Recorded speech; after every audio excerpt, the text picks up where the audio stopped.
নেতা হিসেবে আমাদের নেতার নাম হলো মুহাম্মাদুর রাসূলুল্লাহ সাল্লাল্লাহু আলাইহি ওয়াসাল্লাম। আমার নেতা তোমার নেতা স্লোগান ভুলে গেছেন।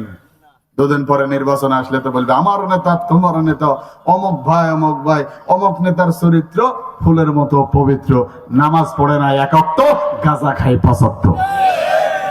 আছে না নাই? এ হলো নেতা। মাত্র 2টা ডিম মুস্তাদ, কয়টা? 2টা ডিমের বিনিময়ে চিল্লাইতে চিল্লাইতে গলা পর্যন্ত ভেঙে ফেলে। আমার এলাকায় ওই মিছিল থেকে আসছে 4-5 জন এক জায়গায়, তো ডিম দিছে সিদ্ধ ডিম 2টা। কয়টা? তো যাদের ভাগ্যে পৌঁছায় না তাদের একটা সিদ্ধ আর একটা হলো কাঁচা ডিম দিয়েছে, রেডিমেড দোকান থেকে নিয়ে দিয়ে দিছে। কারণ করছে কি, সিদ্ধ ডিমটা খায়া ফেলাইছে, আর যেটা সিদ্ধ না কাঁচা ওইটা বুক পকেটে রাখছে। এখন প্যান্টের পকেটে তো রাখা যাবে না, যুবকদের যা অবস্থা। তো রাখছে, রাখার পরে ওর আর এক বন্ধু অনেকদিন পরে দেখা, ও যায় জাপটে ধরছে, ধরে কয় দোস্ত কতদিন তোরে দেখি নাই। ওরা ওখানে কথা কয় কতদিন দেখি নাই, আমি দেখছি নিচ দিয়ে ঝোল পড়ে। কিরে? পরে আমি বললাম, ও ভাই কি হয়েছে হুজুর? দেখেন কি অবস্থা, মানে যে রাখছে তারও খেয়াল নাই। হ্যাঁ, একটা খেয়ে তো সহ্য হচ্ছে না। এই অবস্থা কয় যে হায় হায় দোস্ত তুই করলিটা কি? না দোস্ত আমি কিছুই করি না, তুই তো আগে বলবি যে তোর বুক পকেটে ডিম আছে, নাই তো আমি হবে কি করে? এই মাত্র 2টা ডিমের কারণে নিজের ইমানকে পর্যন্ত বিক্রি করে দেয় একটা সিগারেটের বিনিময়ে। এরকম মুসলমান আছে না নাই? ইমানদার যে হবে, যে ফজর জোহর আসর মাগরিবের সাথে আমার আল্লাহর কাছে তার মাথা নত করেছে, ওই ইমানদার আর দুনিয়ার কোন স্বৈরাচারী কোন সরকারের কাছে তার এই মাথা নত করতে পারে না। কথা বলেন ঠিক না?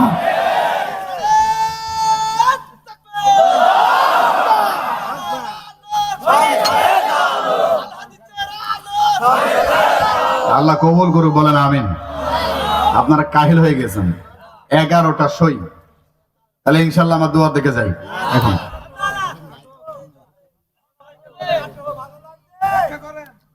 হ্যাঁ কি বললো এখান থেকে?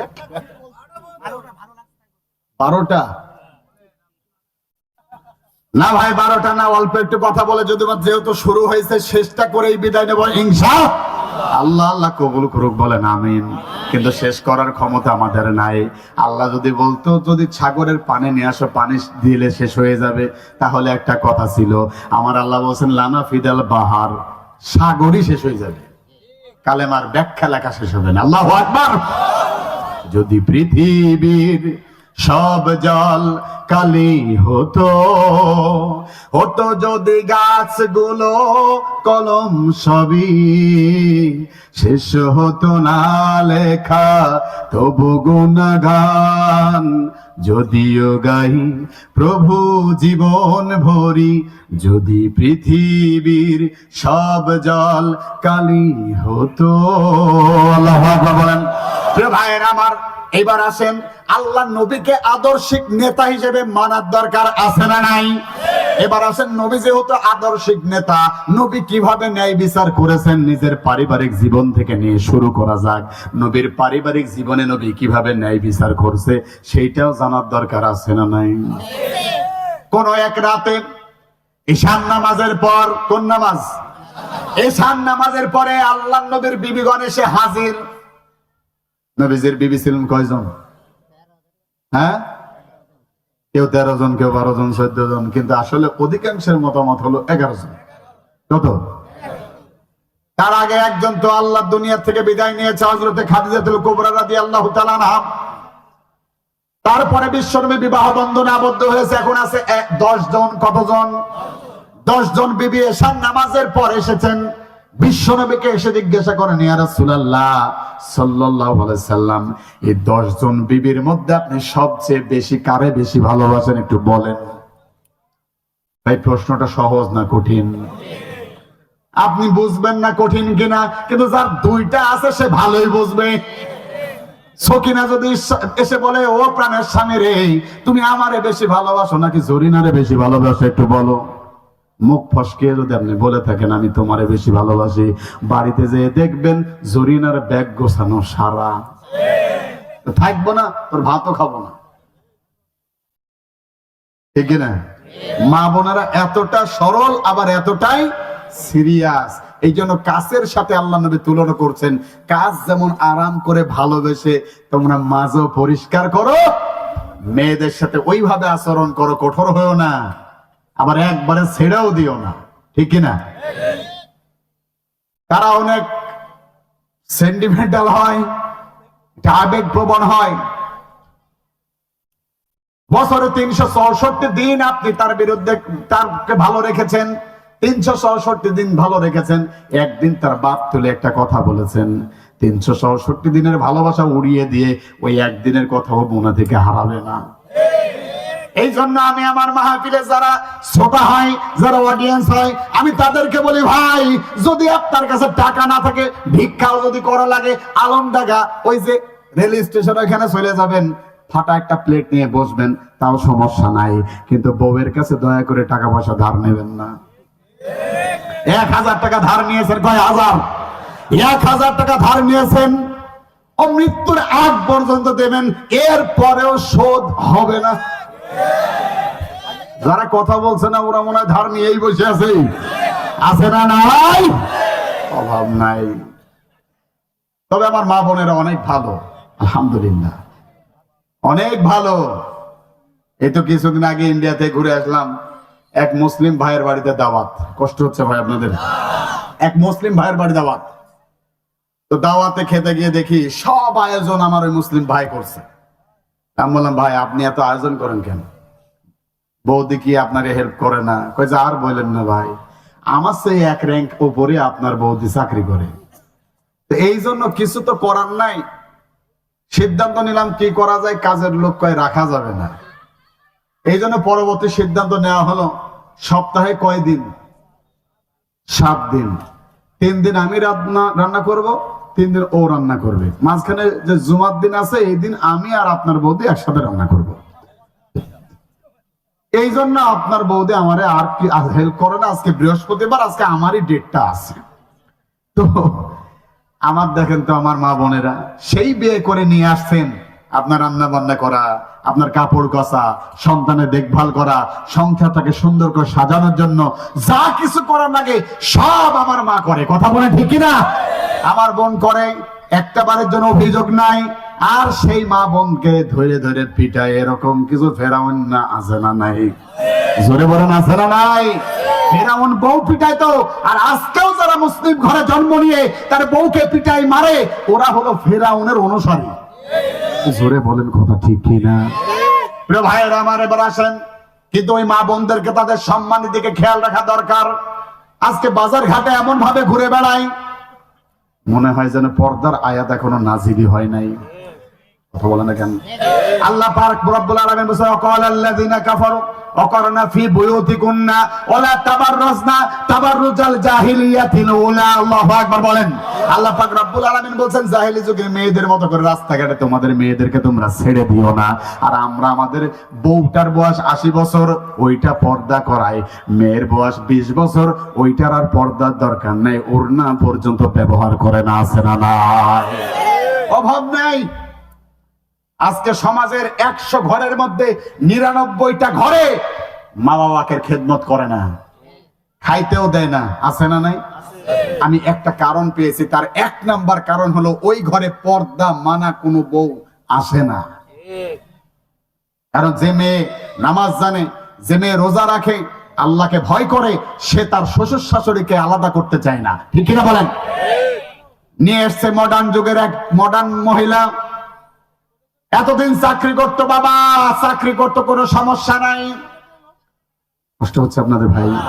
এই যে এটা জিজ্ঞেস করার একটাই কারণ, আপনাদের মনোযোগ আছে কিনা জানার জন্য। ভাই কোনো সমস্যা হলে আস্তে আস্তে কথা বলেন, আল্লাহ আমাদের কবুল করুক। বিশ্বাস করেন, এত সুশৃঙ্খল বড় মাহফিলও থাকেন অনেক সময়। দোয়া করি মন থেকে আল্লাহ যেন আপনাদের সাথে আমাদেরকেও কবুল করে নেয়। প্রিয় ভাইয়ের আমার, এতদিন বাবা চাকরি করতো, কোনো সমস্যা নাই, বাড়িতে একটা চাকর ছিল। আজকে বাবা চাকরি করে না, চাকরি থেকে রিটায়ার্ড হয়েছে। বাবা যখন রিটায়ার হয়ে বাড়িতে চলে এসেছে, আস্তে করে বউ, ওই যে টেডি যুগের টেডি মেয়ে, আস্তে করে যে বলছে, শোনো আজকে থেকে চাকরি আর দরকার নাই চাকরকে রাখার, চাকরকে ছেড়ে দাও, এই ব্যাগ নিয়ে যে তোমার বাবাকে দাও, ব্যাগ নিয়ে তিনি হাট বাজারে যাবে। তার মানে বাবার এখন চাকরি নাই, এই জন্য বাবাকে চাকর বানানো হচ্ছে। এরকম ফ্যামিলি আছে না নাই? জোরে বলেন আছে না নাই? চাকরি নাই বুড়ো বাবার, বসে বসে খাচ্ছে খাবার, রোজগার নাই বুড়ো বাবার, বসে বসে খাচ্ছে খাবার, তাই বলে অসম্মান তারে করো না, ভালো করে দেখো ভেবে তুমি একদিন বুড়ো হবে। যুবকের একটু আওয়াজ দেন ভাই। বাবা তার সন্তানকে কাঁধে নিয়ে ছুটেছে বাজারে। কোথায়? বাজারে ছুটেছে। প্রজেক্টর ম্যান ভাই, প্রজেক্টর বন্ধ হয়ে গেছে নাকি একটু খেয়াল করেন, এটা নিয়ে কথা হচ্ছে অনেক। বাজারে গিয়েছে, বাবা সন্তানকে কাঁধে করে নিয়ে যাচ্ছে, একটা ঝুড়ি কিনেছে, ফিরে আসছে, আসার পরে উপর থেকে সন্তান বাবাকে জিজ্ঞাসা করছেন, আব্বা ঝুড়ি কি হবে? কই তোমার দাদা বৃদ্ধা বয়সে পৌঁছায় গেছে, আজকে ঠিক মতো চলতে পারে না, আমি এই ঝুড়িতে করে নিয়ে যে বৃদ্ধাশ্রমে ফেলে আসবো। নাউজুবিল্লাহ বলেন। এমন আছে না নাই? উপর থেকে সন্তান এবার ডেকে বলেন, আব্বা যদিও আপনি টাকা দিয়ে ঝুড়ি কিনেছেন, আপনি আপনার বাবাকে ফেলতেও পারেন, নাও পারেন, আপনার ইচ্ছা, আপনি আপনার বাবাকে ফেলবেন, কোনো সমস্যা নাই, দয়া করে ঝুড়িটা ফেলেন না। তাই কে বাবা? তাই আপনি আপনার সন্তানকে ফেলবেন, আপনি আপনার বাবাকে ফেলবেন, এই ব্যাপারে আমার কোনো আপত্তি নাই, ঝুড়ি ফেলেন না, আপনি নিজের টাকা দিয়ে ঝুড়ি কিনতে পারেন, আমি আমার বাবাকে ফেলার জন্য নতুন ঝুড়ি কিনবো না, এই ঝুড়ি দিয়ে কাজ ছেড়ে দেব। Tit for tat. ভালো করে দেখো ভেবে তুমি একদিন বুড়ো হবে, তোমার ছেলে তোমায় সম্মান করবে না, তোমার ছেলে তোমায় সম্মান করবে না। ও ছেলেরা বাবার মনে কষ্ট দিও না। আজকে আপনি যদি যুবক ভাইরা, আপনি যদি আপনার বাবাকে চোখ রাখান, আল্লাহর কসম আজকে লিখে রাখেন, ডিসেম্বরের 2 তারিখ রাত 11:10 বলে যাচ্ছি, আপনি আপনার বাবাকে চোখ রাখাবেন, আপনার সন্তানের হাতে আপনি মায়ের খাবেন। কথা বলেন ঠিক কিনা? এই জন্য পিতা মাতার খেদমত করার দরকার আছে না নাই? যেহেতু লাইনটা চলে আসলো, এই জন্য বইলে ফেললাম, কষ্ট হয়ে গেল নাকি ভাই? ওই যে বিশ্বনবীর 10 জন বিবি গিয়ে হাজির, কারে বেশি ভালোবাসি বলেন? মনে আছে তো? আমার কোনো নোট নাই, আপনারাই আমার নোট। 10 জন এবার ডেকে বলেন, ইয়া রাসূলুল্লাহ কাকে বেশি ভালোবাসেন একটু বলেন। বিশ্বনবী এবার তো নিজে থেকে কোনো কথা বলবেন না, বিবিদেরকে ডেকে বলেন, আমার বিবিরা। বিশ্বনবী বললেন, ও আমার বিবিরা, রাত এখন অনেক হয়ে গেছে, এশার নামাজ হয়ে গিয়েছে, সুতরাং তোমরা সবাই রুমে রুমে যে ঘুমিয়ে পড়ো, আগামীকাল ফজরের নামাজের পরে বলবো আমি কাকে বেশি ভালোবাসি। সুবহানাল্লাহ। মারামারি বেঁধে গেল। ও প্রজেক্টরম্যানকে বললাম তো, আর কতবার বলবো? আল্লাহ যেন আমাদের কবুল করে নেয়, বলেন আমিন। প্রিয় ভাইয়ের আমার, এই অবস্থায় বললো যে আমি আগামীকাল ফজরের নামাজের পরে বলবো। কোন নামাজ ভাই? ফজরের নামাজের পরে বলবো। এই কথা যখন বলা হলো, 10 জন বিবি আবার ফজরের নামাজের পরে হাজির হবেন। তার আগে রাতে বিশ্বনবী সাল্লাল্লাহু আলাইহি ওয়াসাল্লাম রাতে কাজ ছেড়ে রেখেছেন। সুবহানাল্লাহ বলেন। রাতের আধারে গেলেন, প্রথম বিবির ঘরে গেলেন, যাওয়ার পরে প্রথম বিবির হাতে 2টা খেজুর দিলেন। কয়টা? 2টা খেজুর দিলেন, কপালে একটা চুমু দিলেন, আর বুকে আলিঙ্গন করে নিয়ে বললেন, প্রাণের বিবি রে, আজকে রাতে আমি বিশ্বনবী তোমার ঘরে এসেছিলাম, 2টা খেজুর আমি তোমাকে দিয়েছি, খবরদার এই কথা জীবনে কাউরে বইলো না। বিশ্বনবী যদি নিষেধ করে ও কলিজা ছিঁড়ে যাবে, তারপরেও কোনোদিন বলবে না। কথা বলেন ঠিক কিনা? রহমতে আলম নবী নূরে মুজাসসাম। বলো ভাই, আমরা শুনতে চান না? থাক। রহমতে আলম নবী নূরে মুজাসসাম, সাহাবীরা আতর বানায় ওই নবীজির ঘাম, সাহাবীরা আতর বানায়। শোনো মানো জানো কি গো আমার নবীজি, যাহার নামে চন্দ্র সূর্য তারকারাজি। আল্লাহু আকবার বলেন। তোমরা আরো শুনবানি সুন্দর কাহিনী, আরো শুনবানি সুন্দর কাহিনী, জান্নাতের রোমে রোমে লেখা নবীর নাম। আল্লাহু আকবার। সেই নবী, বিশ্ব নবী আমার প্রত্যেক রুমে রুমে গেলেন, প্রত্যেক বিবিকে ডেকে বলেন, বিবিরে খবরদার বইলো না আমি আজকে রাতে এসেছি। বিশ্বনবী নিষেধ করেছেন, কেউ কখনো বলবেও না। প্রত্যেক বিবির কাছে যখন যাওয়া শেষ, পরের দিন ফজরের নামাজের পর আল্লাহর নবী বসে আছেন। 10 জন বিবি এবার বিশ্ব নবীর কাছে গিয়ে বলেন, ইয়া রাসূলুল্লাহ, কাকে বেশি ভালোবাসেন বললেন না তো। সুবহানাল্লাহ বলেন। বিশ্ব নবী এবার ডেকে বলেন, আমার বিবিরা আমি তো অবশ্যই বলবো, আসো। এবার বিশ্ব নবী বলছেন, আমার প্রাণের বিবিরা, কাকে আমি বেশি ভালোবাসি শোনো। গতকাল রাতে আমি যেই বিবির ঘরে গিয়েছিলাম, যেই বিবির হাতে 2টা খেজুর দিয়েছিলাম, স্বয়ং আমি বিশ্ব নবী ওই বিবিকে আরশের নিচে এই জমিনের ওপরে ওই বিবিকে আমি বিশ্ব নবী সবচেয়ে বেশি ভালোবাসি। একটু জোরে বলা যাবে কি আল্লাহু আকবার? যার 2, 3টা 4টা আছে একটু প্র্যাকটিস করতেই পারেন এখান থেকে। রে ভাইয়ের আমার, তাহলে বিশ্বনবী এখন যে বিচারটা করলেন, এটা কি ন্যায় বিচার নাকি অন্যায়? সবাই খুশি হয়ে গেল, মুস্কি হাসি দিচ্ছে, কিন্তু কেউ কারোর সাথে কিছুই বলছে না, কারণ সবই ঠিক আছে, কিন্তু বলা যাবে না। কি করা যাবে না? বলা যাবে না। এই জন্য খবরদার, বিশ্বনবীর মা বোনদেরকে বলছি, বিশ্বনবীর বিবিদের আদর্শ আপনারা গ্রহণ করুন। স্বামী যদি একটা কথা নিষেধ করে, ওইটার কাউরে বললেন না। স্বামী আর স্ত্রীর মধ্যে যদি কোনো কথা হয়, ওইটা বাইরের লোককে বললেন না। কারণ আজকে আপনার স্বামীর সাথে একটু ঝামেলা হয়েছে, কালকে মিটে যাবে, কিন্তু এই যে ফাঁকে যারে বললেন, ও কিন্তু অপেক্ষায় থাকবেন কখন আপনাকে সবল দেয়া যায়। এই জন্য বলা ঠিক না। ভাইয়ের আমার, তাহলে বিশ্বনবী তার পারিবারিক জীবনও ন্যায় বিচার করলো। সুবহানাল্লাহ বলেন। এবার আসেন, লম্বা ঘটনা আমি সংক্ষেপে করছি, এই আলোচনা শেষ করার মতো নয়। বিশ্বনবী শুধু নিজেই ন্যায় বিচার করে নাই, বিশ্বনবী যে সাহাবায়ে কেরাম তৈরি করেছেন, তারা এক একজন ন্যায় বিচারের মাপকাঠি হয়ে গেছে। সুবহানাল্লাহ। অর্ধজাহানের খলিফা, খলিফাতুল মুসলিমিন, আমিরুল মুমিনিন হযরত ওমর রাদিয়াল্লাহু তাআলা আনহু মিশরের গভর্নরকে দাওয়াত দিয়েছেন। কোন দেশের গভর্নর? মিশরের গভর্নরকে দাওয়াত দিয়েছে। দাওয়াত দেওয়ার পরে বললেন, মিশরের গভর্নর তুমি বসো। নিজের সন্তান আব্দুল্লাহ ইবনে ওমরকে বলেন, যাও খাবারের ব্যবস্থা করো। রাষ্ট্রীয় মেহমানের জন্য তার সন্তান খাবারের ব্যবস্থা করছেন, একটা মানে যে জয়তুনের তেল আর জবের রুটি। সুবহানাল্লাহ বলেন। রাষ্ট্রীয় মেহমান যখন এই রুটি আর জয়তুনের তেল নিয়ে হাজির হওয়া হয়েছে, এই অবস্থাতে আল্লাহর নবী বিশ্বনবী সাহাবী হযরত ওমর রাদিয়াল্লাহু তাআলা আনহু বসে বিসমিল্লাহ বলে খাওয়া দাওয়া শুরু করে দিয়েছে। আর মিশরের সরকার গভর্নরকে জিজ্ঞেস করছে, মিশরের গভর্নর, তোমার দেশের ভিতরে আটার দাম কয় টাকা কেজি? জবের দাম কয় টাকা কেজি? সব কিছুর গোশের দাম কত? সব কিছুর হিসাব নিকাশ যখন নিচ্ছে, এমন তো অবস্থায় হঠাৎ করে মিশরের গভর্নর ডেকে বলছেন, ও আমিরুল মুমিনিন, আমি আপনার রাষ্ট্রীয় মেহমান, আমি এখনো খাইতেই শুরু করলাম না, আপনি অলরেডি খাওয়া অর্ধেক শেষ। হযরত ওমর এবার বিচক্ষণ মানুষ, তিনি ডেকে বলেন, আপনি খান না, কারণটা কি? হ্যালো,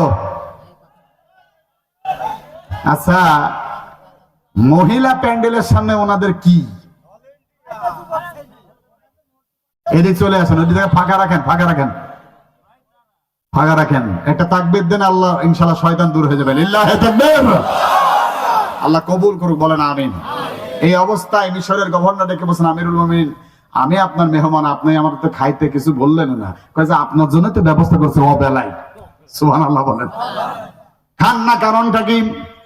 মিশরের গভর্নর এবার ডেকে বলছেন, আমিরুল মুমিনিন, আমি একটা রাষ্ট্রের গভর্নর, আমার জন্য আপনি জয়তুনের তেল আর রুটি নিয়ে আসছেন, গোশ কই? এটাও তো বলার কথা। হযরত ওমর এবার জিজ্ঞাসা করছেন, কেন এক বেলা গোশ না খেলে কি হবে? তুমি কি 3 বেলা গোশ রুটি খাও নাকি? মিশরের গভর্নর বলছে, হ্যাঁ আমি 3 বেলায় গোশ রুটি খাই। হযরত ওমর বলছেন, এই অবেলায় আমি খাবারের ব্যবস্থা করেছি শুধুমাত্র এই কথাটা বের করার কারণে। সুবহানাল্লাহ বলেন। আমি রিয়ার সোর্সের মাধ্যমে জানতে পেরেছি তুমি 3 বেলা গোশত রুটি খাও। ও মিশরের গভর্নর, তোমার রাষ্ট্রের জনগণ কি 3 বেলা গোশত রুটি খায় নাকি? মিশরের গভর্নর রেখে বলছেন না, 3 বেলা গোশত রুটি তারা খাইতে পারে না। হযরত ওমর এবার জিজ্ঞাসা করেন কিভাবে সম্ভব রাষ্ট্রের একটা প্রেসিডেন্ট, একটা গভর্নর 3 বেলা গোশত রুটি খায়, অথচ তার জনগণ 3 বেলা গোশত রুটি খাইতে পারে না? এইটা একজন ইসলামী দেশের সরকারের আদর্শ হতে পারে না। কথা বলেন ঠিক কিনা? এই কথা যখন বললেন, মিশরের গভর্নর ডেকে বলছেন আমিরুল মুমিনিন, কেন আপনি কি 3 বেলা গোশত রুটি খান না নাকি? হযরত ওমর বললেন না, 3 বেলা আমি গোশত রুটি খাই না। শুধু তাই নয়, ফুরাতের কিনারায় আমি শপথ নিয়েছিলাম, ফুরাতের কিনারায় যদি একটা কুকুর না খেয়ে মারা যায়, আমি ওমর ওই দিন কিয়ামতের ময়দানে আসামের কাঠ গলায় দাঁড় হতে রাজি ছিলাম। আল্লাহু আকবার। কেমনে তুমি খাও? মিশরের গভর্নর এবার ডেকে বলছেন আপনি কি 3 বেলা গোশত রুটি খান না? হযরত ওমর বলছেন না, আমি শপথ নিয়েছি আমার রাষ্ট্রের জনগণ যতদিন পর্যন্ত 3 বেলা গোশত রুটি খাইতে পারবে না, আমি ওমরও 3 বেলা গোশত রুটি খাবো না। একটু জোরে বলেন আল্লাহু আকবার। ও খোদা দাও, জানেন না আপনারা? বললেই তো সব বলেন আমিন। বলেন তো পৃথিবীতে, বলেন একটু, তবু তুমি বলেছো রাসূল দেবে না, বলনি দেবে না ওমর, বলনি দেবে না হামজা তারিক, খালিদ বিজয় সমর। প্রভু তুমি বলেছো রাসূল দেবে না, বলনি দেবে না ওমরের রাজ, রাশেদার সেই খেলাফত, ফিরিয়ে দেবে না আলোর সমাজ, কেটে কেটে আধারে রাত। আল্লাহু আকবার বলেন। বলনি দেবে না ওমরের যুগ, রাশেদার সেই খেলাফত, ফিরিয়ে দেবে না আলোর সমাজ, কেটে কেটে আধারে রাত। পৃথিবীতে আর তুমি কভু দেবে না, পৃথিবীতে আর তুমি কভু দেবে না খুলে সোনালি দোর, বলনি দেবে না হামজা তারিক, খালিদ বিজয় সমর। সেই ওমরের মতো সরকার আমরা চাই কি চাই না? বিশ্বাস করেন, দেশ যদি ইসলামিক হয়ে যায়, রাষ্ট্রের রাষ্ট্রনায়ক রাতভর পাহারা দেবে কে খেয়েছে আর কে খায় নাই এইটা দেখার জন্য, আর জনগণ দরজা খুলে ঘুমাবে। কথা বলেন ঠিক কিনা? এই হযরত ওমর রাতের আধারে ঘটনা জানা, আমি শিক্ষার জন্য বলছি ভাই, কষ্ট হচ্ছে। হযরত ওমর রাতের আধারে বেরিয়ে পড়েছেন কার ঘরে খাবার আছে কার ঘরে নাই দেখার জন্য। দূর থেকে কান্নার আওয়াজ, ছোট্ট বাচ্চা শিশুর কান্নার আওয়াজ যখন কানে চলে এসেছে, তিনি দৌড়িয়ে চলে গেলেন। যাওয়ার পরে একটা ছোট্ট জীর্ণ শীর্ণ তাঁবুর ভিতরে সালাম দিয়ে তিনি প্রবেশ করলেন। অনুমতি নিয়ে যখন প্রবেশ করলেন, দেখেন একজন বৃদ্ধা মহিলা চুলার উপরে কি যেন হাড়ি দিয়ে নাড়াচাড়া করছে আর রান্না করছে। পাশে সন্তানগুলো হাউ মাউ করে ক্ষুধার যন্ত্রণায় কাঁদে। অর্ধজাহানের খলিফা হযরত ওমর এবার জিজ্ঞাসা করলেন, ও মা জননী, সন্তানের কান্নার আওয়াজ কি তোমার কানে যায় না? এতটা নিষ্ঠুর তুমি কেমনে হলা? মা জননী এবার ডেকে বলছেন, পথিকরে তুমি কি আমি তোমারে চিনি না, কিন্তু আজকে 3টা দিন যাবৎ ক্ষুধার যন্ত্রণায় কিচ্ছু করার উপায় নাই, সন্তানরা কাঁদে, তাদের মুখে এক ফলে হাসি ফোটানোর জন্য যে আমি খাবারের ব্যবস্থা করব আমার তো হয় না। এই জন্য সন্তানদের কান্না থামানোর জন্য চুলার উপরে একটা পাতিল বসিয়ে দিয়েছি, একটা হাঁড়ি বসিয়ে দিয়েছি, তার মধ্যে কিছু পাথর আর পানি দিয়ে আমি নাড়াচাড়া করছি। আর সন্তানগুলোকে ডেকে বলছি, কলিজার টুকরা সন্তান, একটু অপেক্ষা করো, তোমাদের জন্য আমি খাবারের ব্যবস্থা করছি। আল্লাহু আকবার। হযরত ওমর বলেন, আমার মনে হলো আমার পায়ের নিচে থেকে যেন মাটিটা সরে যাচ্ছে।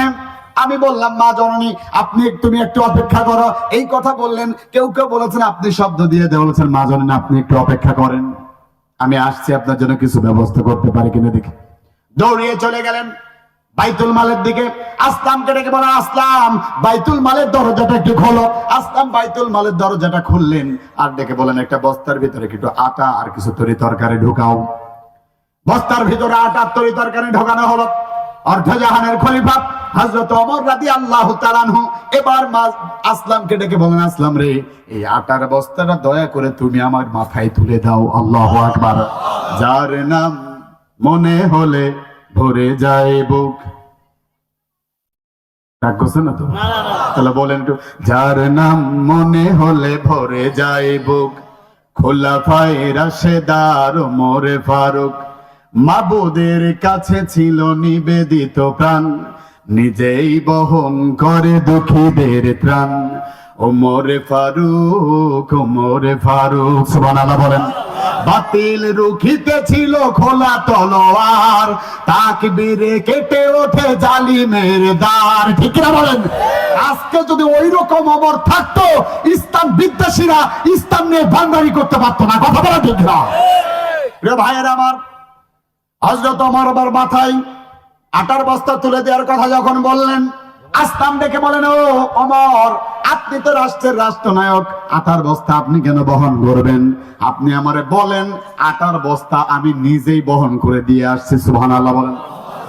হযরত ওমর এবার ডেকে বলেন, আসলাম রে, যেই সিচুয়েশন আমি দেখে এসেছি, যেই অবস্থা আমি দেখে এসেছি, যদি তুমি দেখতারে আসলাম, আমার মনে হয় আমাকে জিজ্ঞেস করার আগেই তুমি ওই মায়ের কাছে খাবারটা পৌঁছিয়ে দিতে। আল্লাহু আকবার।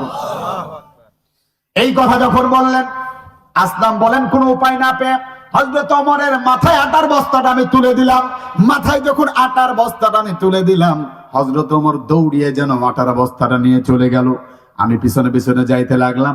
দূর থেকে তাকিয়ে দেখলাম একটা জীর্ণ শীর্ণ তাঁবুর ভিতরে হযরত ওমর সালাম দিয়ে প্রবেশ করলেন। প্রবেশ করার পর মা জননীকে ডেকে বলছেন, মা, এই যে আটা আপনি খামের করেন, আর রুটি যেটা, আর এই যে তরকারি যেটা রান্না করার দরকার, আমি কেটে সাইজ করে দিচ্ছি, তারপরে আপনি রান্না করেন। আল্লাহু আকবার। অর্ধজাহানের খলিফা, গোটা পৃথিবীর অর্ধেক শাসনকর্তা হিসেবে আল্লাহ তাকে বাছাই করেছিলেন। আল্লাহু আকবার।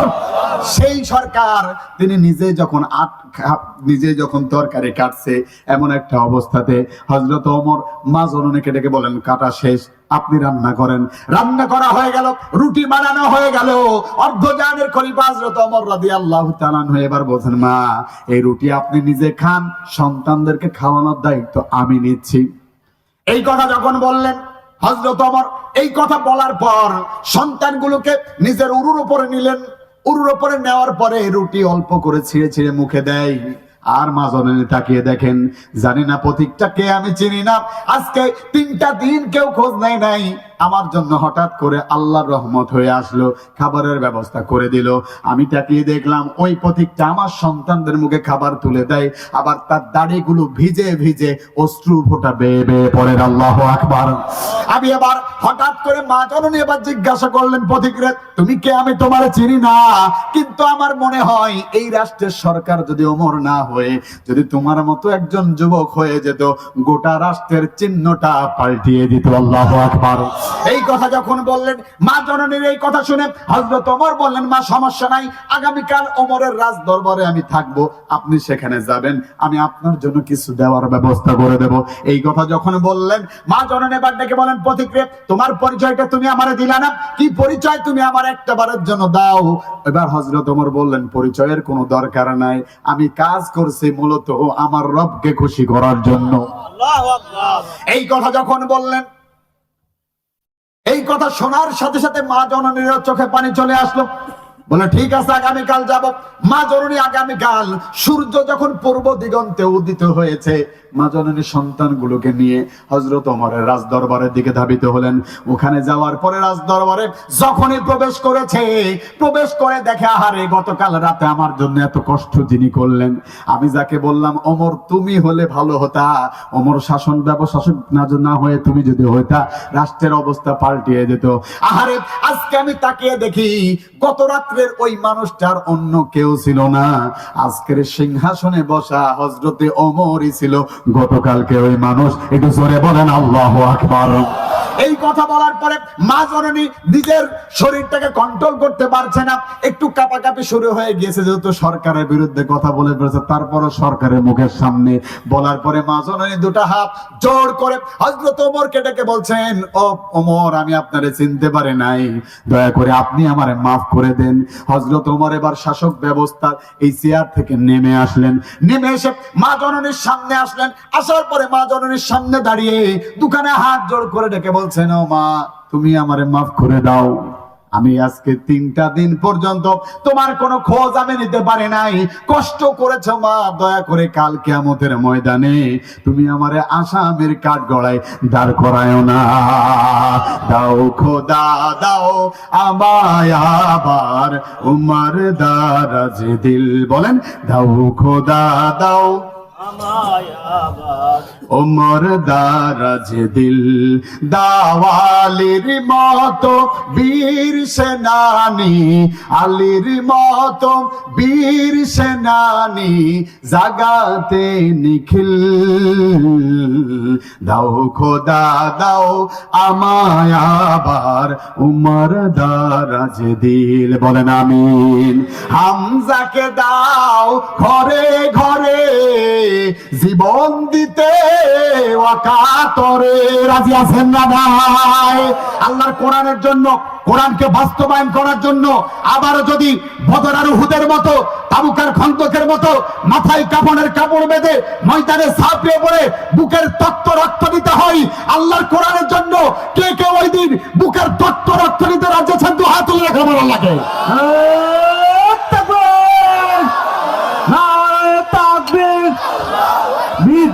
বিপ্লব, ইসলামী বিপ্লব। আল্লাহ আমাদের কবুল করুক, সকালে বলেন আমিন। আমি এই পর্যন্ত আসলাম, আর সামনে দিকে যাচ্ছি না, যেহেতু সামনে মোনাজাত আছে। অনেক ভাই